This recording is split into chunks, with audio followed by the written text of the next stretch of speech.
Olá, seja bem-vindo a mais um programa Agora é Comigo, agora é com Abranches. A gente sempre falando aqui sobre um tema que eu tenho certeza pode tocar o seu coração. Você gosta da sua família? Olha, eu estou aqui imaginando você aí ao lado de filhos e companheiros de amor. Penso ainda na sua história afetiva no tempo que você era criança.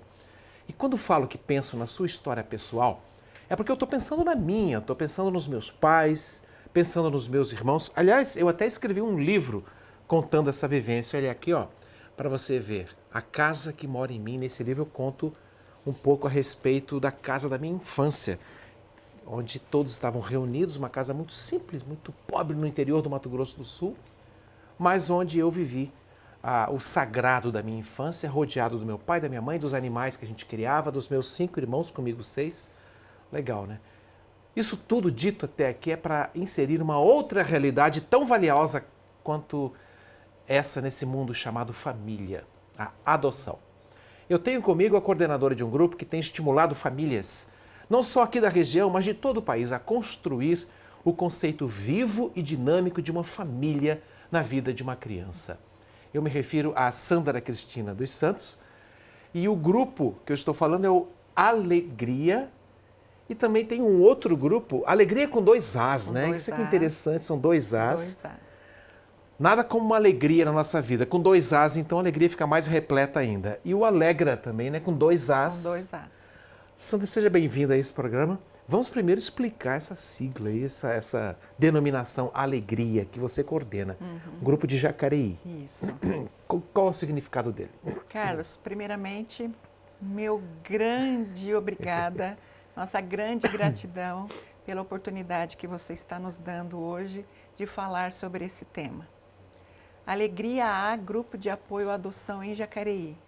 Alegra A, Grupo de Apoio à Adoção de São José dos Campos. Ótimo. Como as cidades já estão coladas, Exatamente. os grupos estão unidos. Os grupos estão unidos, né? A causa é a mesma. O Alegra A foi fundado, né, pela nossa querida Heloísa Bonjardim. Não posso deixar de... Claro, conheço a Heloísa, um abraço para a Heloísa, que é uma guerreira também nessa causa há muitos anos. Foi fundado por ela aqui em São José dos Campos, isso em tipo assim 2008, quando assim nem se cogitava ainda aqui pela região em grupo de apoio à adoção. Então ela fazia reuniões informais na casa dela, né? E aí, contava a experiência de vida dela com as crianças que ela adotou. Sim, que ela adotou, exatamente. 2 crianças. 2 crianças, o William e o André. Hoje, jogadores de futebol, o Will já está fazendo sucesso no Ponte Preta. Olha então, só tá que uma maravilha. bênção já, né? Então, são crianças que chegaram pequenas e a Elo, então, fundou o grupo Alegra em São José dos Campos. E em 2013... Então, em 2009, eu comecei a frequentar o grupo, o Alegra, aqui em São José dos Campos, mas eu era de Jacareí, então todo mês eu vinha para cá participar do grupo. E eu e a Elo, a gente se adotou imediatamente, né? E quando foi em 2013, eu participei do primeiro ENAPA, né, que é o Encontro Nacional dos Grupos de Apoio à Adoção, foi em Cuiabá, no Mato Grosso, e na viagem nasceu a Alegria A, né? E aí, porque eu sou de Jacareí, mas eu vinha para São José nas reuniões de São José e não via ninguém de Jacareí. Eu falei, mas como pode? Isso não pode acontecer. Porque esse é um sentimento de adoção existe também em Jacareí. Exatamente. Tanto quanto em São José, e eu sabia, tanto quanto em qualquer cidade que está nos assistindo. Sim, e eu sabia que lá em Jacareí tinha muitos pretendentes à adoção. Quem compõe o grupo de Jacareí hoje? Você fala em que sentido? Frequenta? Quem está lá participando? Olha, para dizer a verdade, a maioria são moradores de Jacareí e as nossas reuniões mensais é um mês em Jacareí e um mês em São José. Então, o que acontece? Quando o pessoal de São José não pode vir para São José, por algum motivo, eles vão para Jacareí. E Jacareí, vice-versa. Então, hoje, vamos dizer assim, que os grupos são unidos, né? E Jacareí frequenta São José frequenta Jacareí. E o que vocês conversam quando o grupo se encontra? As temáticas sempre voltadas para a adoção? Sempre voltadas para a adoção. Então, nós fazemos o pré-adoção, por exemplo, chegam pessoas novas que não sabem por onde começar, né? Aonde ir, aonde dar início. A gente fala sobre isso. Porque tem todo um trâmite, uma demora, uma burocracia. Tem. E é necessário, Carlos, acompanhamento. Um acompanhamento. E é necessária essa burocracia. Por quê? Conforme eu estava explicando para o seu câmera, nós não podemos correr o risco de entregar uma criança para uma família totalmente destruturada. Nós não podemos correr o risco de entregar uma criança para um pedófilo.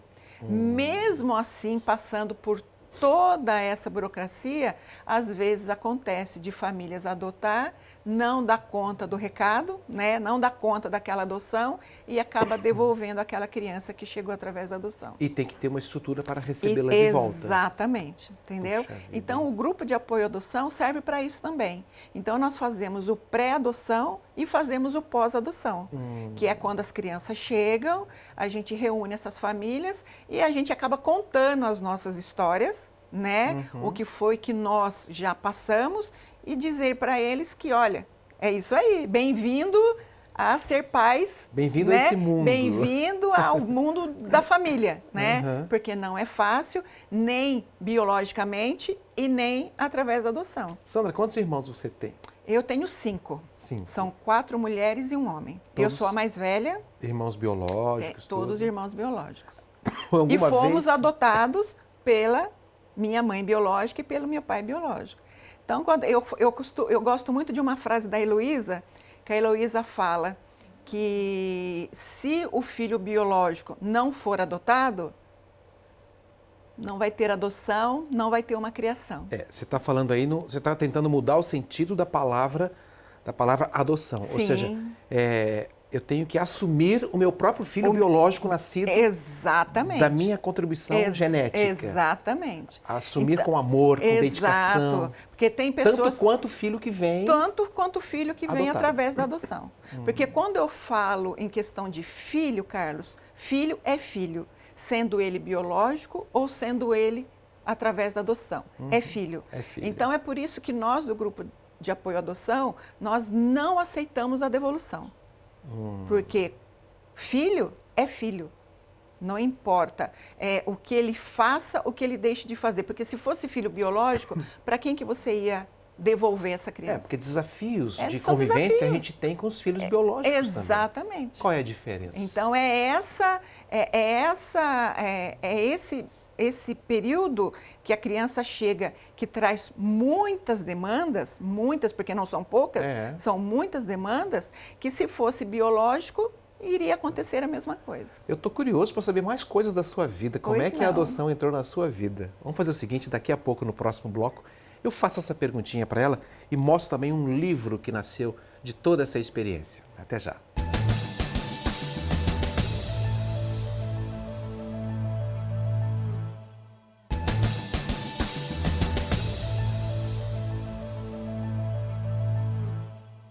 Eu disse que estou aqui de volta, disse que eu ia conversar a respeito dessa questão. Por que quando a gente fala de adoção, eu espero que isso esteja no seu coração, não só no coração, mas aqui também. É uma combinação entre uma coisa e outra, porque precisa ser uma decisão madura, mas que nasce do afeto. Eu disse que ia perguntar para a minha entrevistada, a Sandra, que está aqui comigo, que é presidente ou coordenadora, não sei qual a palavra correta que eu posso dizer. Eu uso coordenadora. Coordenadora do Alegria A. É uma alegria em dobro, porque tem 2 As, de Jacareí, que é o grupo de apoio às pessoas. E tem um livro aqui nas minhas mãos, Sandra Cristina do Céu, você que organizou. Isso. Né? Nossas histórias de adoção, olha que coisa linda. Um livro muito bonitinho, muito bem feito. Adorei, Roda da Kika. Aqui vocês reúnem quantos depoimentos de pessoas que adotaram crianças? Isso. Aí tem 30 histórias de famílias que foram formadas pelas vias da adoção e pela busca ativa, que é um trabalho que eu faço junto aos grupos. Por quê, Carlos? Como é que funciona? A maioria dos pretendentes desejam o perfil de crianças de 0 até 5, 6 anos. E eu ia te perguntar isso, qual é a preferência? A preferência ainda continua sendo essa. Por isso que quando eu anunciei aqui a chamada, eu não falei de bebê. Certo. Porque para ser adotado basta ser humano. Basta ser humano, exatamente. E aí, Carlos, através dos trabalhos dos grupos de apoio à adoção, isso tem mudado, né? Mas ainda... Crianças com mais idade já começaram a ser adotadas. Exatamente. Porque existe um preconceito de que a criança já vem marcada pelas histórias pesadas de vida. Exatamente, né? Eu tenho amigos que foram muito felizes na adoção de crianças com mais idade. Sim, com certeza. E tem mesmo. E aí, Carlos, o que acontece? E esse trabalho, eu faço um trabalho de busca ativa, porque existe o SNA, que é o Sistema Nacional da Adoção. Eu vou lá, me cadastro neste SNA e eu fico esperando alguém do fórum me ligar dizendo que meu filho chegou. O trabalho da busca ativa é o contrário. O trabalho da busca ativa, eu vou em busca de família para aquelas crianças que estão na instituição com dificuldades em serem inseridas em famílias. Então, são crianças maiores de 8 anos, são crianças grupos de irmãos, são crianças negras ou pretas, né? São grupos de irmãos, são crianças com algum tipo de deficiência física ou mental.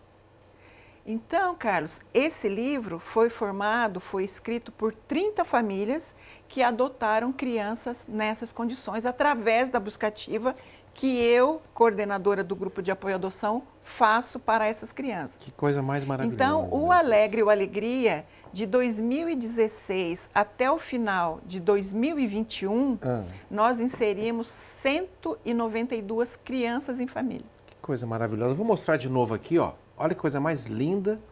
A capa do livro em forma de coração. E todo tipo de criança, criança que mora no nosso coração e merece o nosso amor, o nosso carinho. Seja ela da cor que tiver, na condição mental que tiver, com a doença que tiver, um grupo de irmãos que seja, todos merecem nosso amor e quem sabe a sua coragem de tomar uma decisão. Nós estamos tendo papo com gente especial. Delícia! Viu? Gente que está aqui assistindo você falar. Então, a procura maior é de crianças de 0 até 5 anos. Até 5 anos. E quanto tempo de espera a pessoa precisa ter? Carlos, as pessoas não imaginam. As pessoas não imaginam. Querem para amanhã. Querem para amanhã. E demora quanto tempo? No mínimo 10 anos. 10 anos de espera. 10 anos de espera. Para essa faixa. Para essa faixa, de 0 até 5 anos de idade. Saindo dessa faixa, o tempo diminui de espera. O tempo diminui. Sendo elas crianças maiores, um pouquinho de 7 anos, grupos de irmãos, crianças com algum tipo de deficiência física ou mental. E o Estatuto da Criança e Adolescente, que suporte dá para esse tipo de ação dos grupos de Olha, adoção? o ECA, o suporte que ele dá são os direitos que a criança tem, sendo ela biológica ou sendo adotiva. Ou seja, uma família que quiser adotar tem um suporte da lei. Tem o suporte da lei. Para ser Sim. acolhido. Né? Que nem, por exemplo, como assistência médica, como herança, como... A criança adotada tem todos esses direitos. Tem todos os direitos, né? Tem todos os direitos. Em entrar em convênio médico, em licença maternidade da mãe. Por que você acha quais são os maiores desafios de se estabelecer ou de se amadurecer uma cultura da adoção no Brasil? Olha, Carlos, para dizer a verdade, eu acredito que é o medo. É o medo que as pessoas têm, né? Porque a maioria dos casais que chegam até nós, tem casais que chegam até nós depois de, vamos dizer assim, depois de 10 anos tentando engravidar e por algum motivo não consegue, né? E que nem, por exemplo, eu quando descobri que eu não podia engravidar, porque eu tinha problema de endometriose, imediatamente eu já entrei no processo da adoção, imediatamente. E tem pessoas que ficam pensando, né? Aí fazem a produção in vitro, fazem inseminação artificial. Eu pensei comigo assim, eu não consigo engravidar no normal, imagina gastando 10, 15, 20 mil reais para fazer uma inseminação. Eu corro o mesmo risco de também não segurar esse feto. Então, eu já apelei logo para adoção. E tem casais que tentam de tudo. E quanto tempo você esperou? Eu esperei, para dizer a verdade, Carlos, eu estou com meu esposo desde 1982, né? Desde 1982. Estamos em 2022. Estamos em 2022. Nós temos aí 40 anos. 40 anos juntos, né? Eu durante o meu casamento até os 16 anos até os 10 anos de casado, eu não consegui engravidar.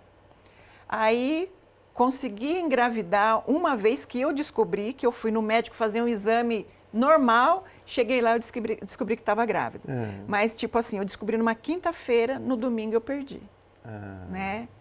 E aí, Carlos, quando foi desta vez eu falei, não vou mais passar por isso. Então logo eu já entrei na fila da adoção. Fila. E esperou quanto tempo? Eu esperei 6 anos. 6 anos. 6 anos. E isso foi, então, agora no fim da década de 90, para começar... Exatamente. Exatamente. O século novo já reorganizando, rearrumando os quartos para aumentar a família. Em 2006 o meu primeiro filho chegou e em 2009 eu entrei novamente na fila da adoção e em 2013 chegou o meu filho de 12 anos e a irmã biológica dele, que na época tinha 5 meses. Daqui a pouquinho, então, você vai continuar ouvindo a história da Sandra, porque isso é o que estimula quem está atrás de construir ou de ampliar a família para vencer as resistências próprias, às vezes, que o corpo não permite. Daqui a pouquinho, no último bloco desse programa. Até já.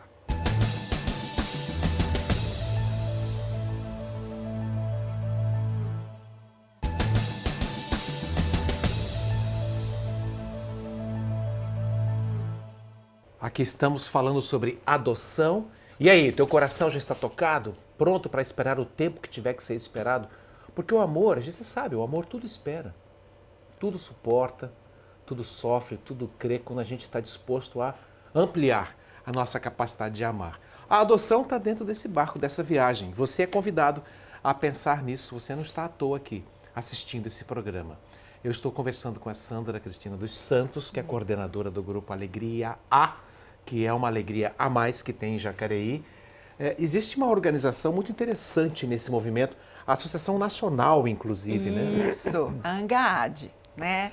A qual todos os outros grupos estão vinculados. Exatamente. Né? Os grupos a nível Brasil estão vinculados à ANGAAD. E hoje, Carlos, para dizer a verdade, nós já temos 2 movimentos também fora ANGAAD, que é a INASEF e também o Movimento Nacional da Adoção, o MNA. Eu percebi que vocês trabalham com base em princípios. Eu gosto dessa coisa de princípios, que eles são fundamentos para a gente tomar atitudes focadas. E um desses princípios é uma atitude adotiva. Exato. Qual que é a abrangência interna disso na pessoa candidata a ser mãe ou pai adotivo? A primeira coisa, Carlos, é ter certeza que quer ser pai e ser mãe. Porque hoje em dia, no século no qual nós estamos vivendo, ser pai e ser mãe não é fácil, né?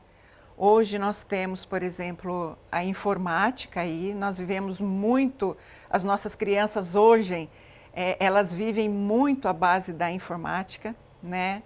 Conectadas o tempo inteiro. Conectadas o tempo todo, né? Coisa que na nossa época, tudo bem que tem o progresso, que a gente vai, né? Mas hoje é demais. Então, e tem pais que hoje, infelizmente, deixam a criança por conta da informática. Pois é. Né? Deixa a criança por conta da informática. Então, eu acho assim, ser pai, ser mãe, não é deixar uma criança por conta da informática, né?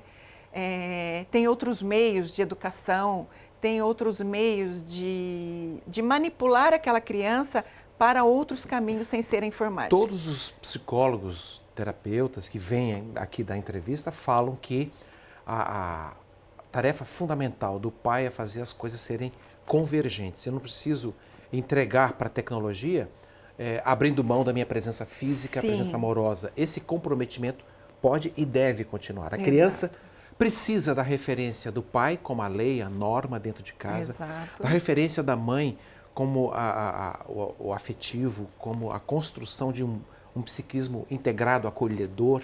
A matriarca, né? Vamos dizer e o assim. pai também amoroso, presente, capaz de declarar o seu amor. Exatamente. Então, essas coisas têm que se convergir. Tem que se unir tudo isso, Carlos. Um pai e uma mãe, quando decide realmente vamos ser pais, vamos ter uma vida para cuidar, você tem que abranger tudo isso, né? Você não pode simplesmente ter filho por ter filho, né? Você falou uma coisa importante aí, a questão dos pais têm que ter certeza que querem ser Que pais. querem ser pais. Tem um outro princípio que me chamou a atenção pela combinação entre a ética e o conhecimento. Ou seja, eu preciso saber que eu quero ser pai. Exato. Porque não é uma aventura adotar uma criança. Né? Eu costumo falar muito nos grupos, Carlos, que nós pais, sendo pais adotivos ou biológicos, nós temos que estar disponíveis para enfrentar os problemas, seja eles qual for que essas crianças irão trazer para nós, né? Então, nós temos que estar disponíveis para enfrentar todos os problemas que essas crianças irão trazer. São crianças que vão trazer demandas escolares, porque essas crianças chegam com bastante atraso escolar, né? Elas chegam, são crianças que às vezes foram abusadas sexualmente, você tem que saber lidar com isso. Então, se você não está preparado, se você não está disponível, porque preparado eu falo, a gente nunca está, né? Nem biologicamente, nem adotivamente. A gente nunca está preparado, mas nós temos que estar disponíveis para enfrentar esses problemas. Seu caso, por exemplo, você falou agora há pouco que adotou uma criança que teria sido a segunda com 12 anos de idade. 12 anos, Carlos. Você quebrou um paradigma nessa história. Você rompeu um preconceito. Exato. Como é que foi isso? É importante seu depoimento porque as pessoas estão aqui nos assistindo, querem saber também.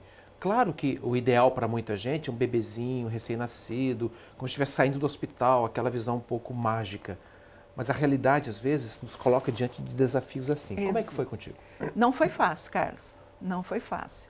Porque ele foi criado na rua, ele é filho de uma biológica drogativa, ela é usuária de crack, né? E ele viveu 9 anos na rua com ela. Os avós, na época, não aceitaram, tipo assim, o filho é teu, você cuida. Então, ele viveu os 9 anos na rua. Então, ele aprendeu tudo que um moleque de rua aprende. E talvez o mais grave, os movimentos de rejeição pessoal. Exatamente. Então, quando ele chegou para mim, ele chegou com toda essa demanda. Demanda de não querer ir para a escola, demanda de não respeitar pai e mãe, demanda de mentira, de furto. E quando que você sentiu que você estava conquistando o coração dele? Olha, Carlos, foi bem difícil. Para dizer a verdade, hoje que eu estou conquistando o coração dele, com 21 anos. Puxa vida. Agora que eu estou conquistando o coração dele. Ou seja, essa capacidade de esperar que o amor tem em si, você está vivendo na prática. Na prática, entendeu? Então, demora-se. É por isso que eu falo que realmente os pais têm que estar disponíveis para essas crianças. Esse é um recado que você dá. Eu gostaria de ouvir outros. Que sugestão você deixa para quem está nos assistindo e que deseja mergulhar nessa busca da adoção? Carlos, eu costumo dizer para os futuros pretendentes que não tenham receio em adotar, não tenham medo da adoção, não tenham vergonha da adoção. A adoção é um modo maravilhoso de você ser pai, ser mãe e constituir uma família, né? Quando eu falo em adoção, foi logo que eu falei no começo do programa, que adoção abrange a nível, né, direto, porque eu adotei o Carlos Abranches, eu conheci o Carlos Abranches hoje pessoalmente, conheci pela TV, né? Mas hoje eu estou conhecendo pessoalmente o Carlos Abranches, então eu estou adotando o Carlos Abranches e acredito que ele também esteja me adotando, né? Então, adotar é isso. Adotar é você ter aquela pessoa ao seu lado e ter um afeto por ela, sem demandas, sem cor, sem raça, sem preconceito.